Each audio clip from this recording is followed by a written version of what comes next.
मौला या मौला, मौला या मौला, मौला या मौला, मौला या मौला। 2 सालों में बच्चा कुरान मजीद का हाफिज बन जाएगा।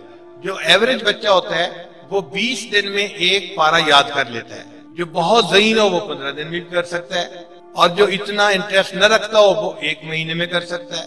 लेकिन 2 साल में कुरान मजीद का याद हो जाना ये एक अचीवेबल टारगेट है, जो एवरेज से बिलो अगर कोई बच्चा है तो वो भी हासिल कर सकता है। हाँ, जो बच्चे मेहनती होते हैं वो इससे भी जल्दी याद कर लेते हैं। हमारे जामिया में एक मरतबा एक बच्ची आई, वो डबल MA थी, MA ज्योग्राफी और MA कैलीग्राफी। कहने लगी जी कि मैं डबल MA करके आई हूँ लेकिन मुझे हाफिजा बनना है। तो जो जामिया की प्रिंसिपल थी उसने उसे कहा, आपकी तो उम्र इतनी बड़ी हो गई, बजाय हिफ्ज में बैठने के आप आलिमा बने और बुखारी शरीफ की क्लास। उसने कहा कि जी मुझे हिफ्ज का शौक बहुत है, मेरी तमन्ना है कि मैं हाफिजा बनूं। मैं पहले हाफिजा बनूंगी फिर बाद में इल्म भी पढ़ूंगी। चुनाचे उस बच्ची को हिफ्ज में दाखिला दे दिया गया। अब क्लास में जो बच्चियां थी वो तो 5-6 साल 7 साल की बच्चियां थी, और ये अकेली बच्ची बड़ी उम्र की बच्ची यानी 28-27 साल उम्र होगी, ये मुअल्लिमा के उम्र के बराबर की बच्ची थी। पढ़ना शुरू कर दिया। अल्लाह की शान देखें कि 7 महीने के बाद एक दिन मुझे घर वालों ने बताया कि जी वो जो बड़ी बच्ची आई थी ना डबल MA। मैंने कहा, कहने लगे जी उसका हिफ्ज मुकम्मल हो गया। मैंने कहा 7 महीने में? कहने लगे जी हाँ। मैंने कहा जरा पता करो ये बच्ची उम्र में बड़ी थी, ऐसा तो नहीं कि इसने मौलमा के साथ दोस्ती लगा ली हो और मौलमा इसको सबक देती गई हो और पीछे मंजिल पे तवज्जो ही न दी हो, आगे दौड़ पीछे चौड़। तो एलिया ने कहा कि उसको मैं बुलवा लेती हूँ और आप खुद उसका इम्तिहान ले लें। हमने कहा बहुत अच्छा। चुनाचे उस बच्ची को बुला के हमने पर्दे के पीछे बिठाया, एलिया उसके साथ बैठी और मैंने कुरान पाक से उसको 5-6 जगहों से पढ़ने के लिए कहा। वो जगह जहाँ आदमी को बहुत ज्यादा मुतशाबिहात लगते हैं, भूलते हैं, अक्सर उल्फाज गलती कर जाते हैं, उस बच्ची ने तमाम जगहों से बिल्कुल सही सही कुरान पाक की तिलावत कर दी। बहुत खुशी हुई कि अल्लाह ताला जब किसी को शौक देते हैं तो 7 महीने की मुद्दत में भी कुरान पाक मुकम्मल हो जाता है। अच्छा, इससे भी कम मुद्दत में कुरान पाक मुकम्मल किया गया। वो कैसे कि हजरत मदनी रहमतुल्लाह अलैह या हजरत नौनौतवी रहमतुल्लाह अलैह, इन अकाबरीन में से किसी का ये वाक़या है, सही नाम मुझे याद नहीं है इस वक्त। उन्होंने हज के सफर पे जाना था। उस जमाने में बहरी जहाज जाते थे बंबई से जद्दा, और चूंकि समुन्द्र में बहरी तूफान भी आते थे तो जहाज को एक ही जगह कई मरतबा खड़े रहना पड़ता था, एक हफ्ता खड़ा रहता था जहाज, तो टाइम बहुत लग जाता था। लिहाजा हज की जो यानी बहरी जहाज थे वो रमजान से पहले अपना सफर शुरू कर देते थे। तो ऐसे लोगों को रमजान शरीफ का महीना समुंदर के अंदर गुजारना पड़ता था। हजरत ने जब इरादा किया तो हजरत के साथ बहुत सारे उलमा जो सैकड़ों की तादाद में थे वो भी साथ। अब ये सब उलमा का काफिला था और ये समुद्री सफर कर रहे थे।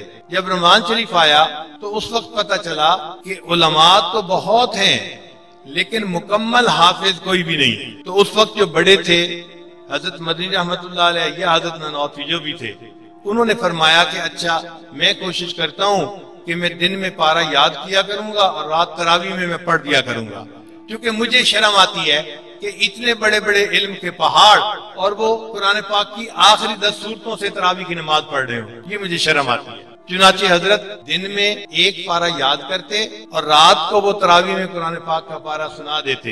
अल्लाह की शान देखें, इधर रमजान मुकम्मल हुआ और उधर उनका हिफ्ज़ कुरान मुकम्मल हो गया। 30 दिन में कुरान मजीद याद करने की भी तारीख मौजूद है, डॉक्यूमेंट में। हमारे यहाँ एक नौजवान थे मुफ्ती साहब, वो इस आजिज के पास आए, मैं अपना मुताला कर रहा था। कहने लगे कि हजरत मैंने जामिया शरीफिया से दौरे हदीस किया है और अब मदरसे में छुट्टी है, तो मैं आपकी खिदमत में इसलिए आया हूँ कि मुझे पाँव का मसाज करने का बहुत ज्यादा तजर्बा है, मैं प्रोफेशनल बंदा हूँ। आप अगर मुझे आधा घंटा दे दिया करें ना, आप सारा दिन बैठे रहते हैं, मैं आपके पाँव को मसाज कर दिया करूंगा तो आप बेटर फील करेंगे। मैंने कहा ठीक है आप करें। उसने आधा घंटा वाकई जो पाँव को मसाज किया तो इट वॉज समथिंग डिफरेंट, क्योंकि वो प्रेशर पॉइंट से मसाज कर रहा था, और प्रेशर पॉइंट से मसाज किया जाए तो पाँव को काफी सुकून मिल जाता है। जब उसने किया तो फिर मुझे कहने लगा कि हजरत रोजाना आधा घंटा मेरा हो गया। मैंने कहा ठीक है भाई, आप आ जाए, मैं आपको टाइम दे दिया करूंगा। वो 4-5 दिन आता रहा और इसी तरह पाँव का मसाज करता रहा। फिर जो बच्चा मुझे खाना ला कर देता था वो मुझे कहने लगा कि हजरत आपको पता है कि ये जो हाफिज साहब है ना, ये जो आलिम साहब है। मैंने कहा हाँ। कहने लगे ये रोजाना लाहौर वापस जाते हैं और फिर अगले दिन फिर आते हैं, यहाँ नहीं रहते मस्जिद में। मैंने कहा भाई मस्जिद में कोई 150 बंदे नफली एतकाफ की नीयत से ठहरे हुए हैं, शायद ये भी उन्हीं में शामिल होगा। उसने कहा नहीं, ये रोजाना लाहौर जाते हैं और फिर वापस आते हैं। अब उस दिन जब वो हाफिज साहब आए तो मैंने उनसे पूछा कि आप जरा मुझे अपनी तफसील बताएं, क्या मामला है। उसने कहा जी कि मेरे वालिद साहब का अपना एक ये क्लिनिक बना हुआ है जिसमें वो यही काम करते हैं और मुझे वो कहते हैं कि आप छुट्टी नहीं कर सकते, आपने मुझे हेल्प करना है क्योंकि मरीज बहुत होते हैं, मैं अकेला नहीं कर सकता। तो चूंकि वालिद साहब ने इजाजत नहीं दी और दूसरी तरफ मुझे आपने खिदमत का मौका दे दिया, मैं इस मौके को भी जाया नहीं करना चाहता। तो मैं क्या करता हूँ कि डाइवो पे बैठ के 3-4 घंटे में आपके पास पहुंच जाता हूँ और आधा घंटा खिदमत करके फिर दोबारा डाइवो में बैठ के वापस जाता हूँ और फिर 8 घंटे अगले दिन वालिद के साथ ड्यूटी भी करता हूँ। तो मुझे बहुत जो है खुशी हुई। एक नौजवान बच्चा है, इसकी नींद भी पूरी नहीं होती, आराम भी पूरा नहीं होता, ये वालिद की भी बात मान रहा है और एक उस्ताद की भी बात इस तरह से पूरी कर रहा है। तो मैंने उसे कहा कि भाई अच्छा, अब तो रमजान शरीफ में चंद दिन बाकी रह गए, कोई 2-3 दिन बाकी थे, आप अपने वालिद साहब को मेरे सलाम देना और उनकी खिदमत में गुजारिश करना कि अगर रमजान का महीना वो आपको जरा रिलीव कर दे तो आप यहाँ एतकाफ भी कर लें और हमारे पास ही आकर ठहर जाएं, फिर आपके लिए खिदमत भी आसान हो जाएगी। उसने कहा ठीक है, मैं वालिद साहब से बात करूंगा। अल्लाह की शान, वो वापस गए। वालिद साहब को कहा, उनके वालिद साहब के दिल में अल्लाह ने बात डाल दी। कहने लगा अगर पीर साहब ने ये कहा है ना तो रमजान का महीना तो मेरी तरफ से फारे हो, बेशक अगर एतकाफ करना है तो पूरा महीना कर सकते हो। वो बच्चा आ गया, उसने आकर खुशी की खबर सुनाई। मुझे उसके चेहरे की जो खुशी थी वो आज भी तस्वर में महसूस हो रही है। बहुत खुश था कि मेरे वालिद साहब ने इजाजत दे दी, अब मैं 1 महीना यहाँ एतकाफ मस्जिद में करूंगा। जब बात उसने कर ली तो मुझे कहने लगा कि हजरत मैं एक बात कहूँ। मैं इनका करें।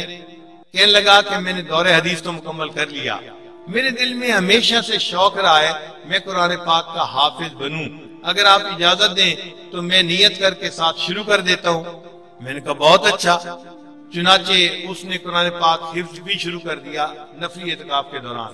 जब मैं ईद के बाद सफर से वापस आया तो मुझे पता चला कि उन हाफिज साहब ने 1 महीने में पूरा कुरान मजीद याद कर लिया। तो मुझे बहुत खुशी हुई कि आज के दौर में भी ऐसे नौजवान मौजूद हैं जो 1 महीने में पूरे कुरान पाक को याद कर लेते हैं। तो मैंने किसी महफिल में खुशी का इजहार किया कि जी एक बच्चे ने 30 दिन में कुरान मजीद याद किया। बड़ा बेटा कुरान मजीद का हाफिज है। वो घर में मुझे कहने लगा अबू जी मैं खुद भी हाफिज हूँ और मुसल्ला सुनाता हूँ। तो मुझे अच्छी तरह पता है उसने महीने में याद नहीं किया, उसने 28 दिन में कुरान मजीद याद किया है और 29 की रात को उसने अपना आखिरी पारा सुनाया था, हम नहीं सुना था उसका पारा। तो अल्हम्दुलिल्लाह 1 महीने में या 28 दिन में भी कुरान मजीद को याद करने का रिकॉर्ड मौजूद है। इससे भी थोड़ा चुनाचे हजरत मुफ्ती तकी उस्मानी दामत बरकातुम ने अपनी एक किताब तराशे में ये वाकया लिखा है। एक आलिम थे, उनका नाम था हिशाम कल्बी रहमतुल्लाह अलैह। बड़े आलिम थे, मुमताज आलिम थे, लोगों में उनकी बड़ी इज्जत थी। वो फरमाते हैं हम चंद दोस्त बैठे हुए थे, आपस में बात हुई कि आलिम कौन है और हाफिज कौन है। तो वो कहते हैं कि लोग कहते रहे फलां आलिम है, फलां हाफिज भी है, फलां आलिम है, हाफिज नहीं है। जब मेरा तज़किरा आया तो दोस्तों ने कहा आलिम तो बड़ा है, हाफिज नहीं है। वो कहते हैं कि मेरे दिल में एक दाइया पैदा हुआ, मैं कुरान मजीद को हाफिज क्यों ना बनूं। मैंने उनके सामने कहा कि अच्छा भाई मैं अभी नियत करता हूं कि मैं कुरान पाक का हाफिज बनूंगा। वो फरमाते हैं कि कुरान पाक के हिफ्ज की मैंने नियत कर ली और 3 दिन में मैंने पूरा कुरान मजीद मुकम्मल हिफ्ज कर लिया। तो 3 दिन में कुरान मजीद हिफ्ज करने की भी जो है वाकयात मौजूद है। इमाम आज़म अबू हनीफा रहमतुल्लाह अलैह के पास एक शागिर्द आते थे, उनका नाम था मोहम्मद। वो एक नवाब का बेटा था, ज़हीन बहुत था। तो जब उसने चंद दिन सबक पढ़ा तो इमाम आज़म अबू हनीफा रहमतुल्लाह को अंदाजा हुआ कि ये हाफिज नहीं है। तो इमाम साहब ने कहा मोहम्मद आपको पता है कि मेरा शागिर्द बनने के लिए ये शर्त है कि वो बंदा हाफिज हो। ये प्री क्वालिफिकेशन है कि मेरे पास आने वाला हर बच्चा कुरान मजीद का हाफिज होना चाहिए। और आप तो हाफिज नहीं हो तो मेरा मशवरा ये है कि आप जाएं और हिफ्ज मुकम्मल करके आए। वो बच्चा उठ खड़ा हुआ, कहने लगा जी अच्छा मैं जाता हूँ, हिफ्ज करके आता हूँ। चला गया। एग्जैक्ट 1 हफ्ते के बाद वो बच्चा वापस इमाम साहब को मिलने के लिए आया। तो इमाम साहब समझे कि 1 हफ्ते के बाद ये अपने उस्ताद को सलाम करने के लिए आया। जब वो बच्चा आया तो इमाम साहब ने पूछा, मोहम्मद कैसे आना हुआ? हजरत आपने फरमाया था कुरान मजीद को हिफ्ज करके आओ। मैं 7 दिनों में पूरे कुरान मजीद को हिफ्ज करके वापस आ गया हूँ। तो 7 दिन में कुरान मजीद को याद करने की भी मिसालें हैं और 3 दिन में कुरान मजीद को याद करने की भी मिसालें मौजूद।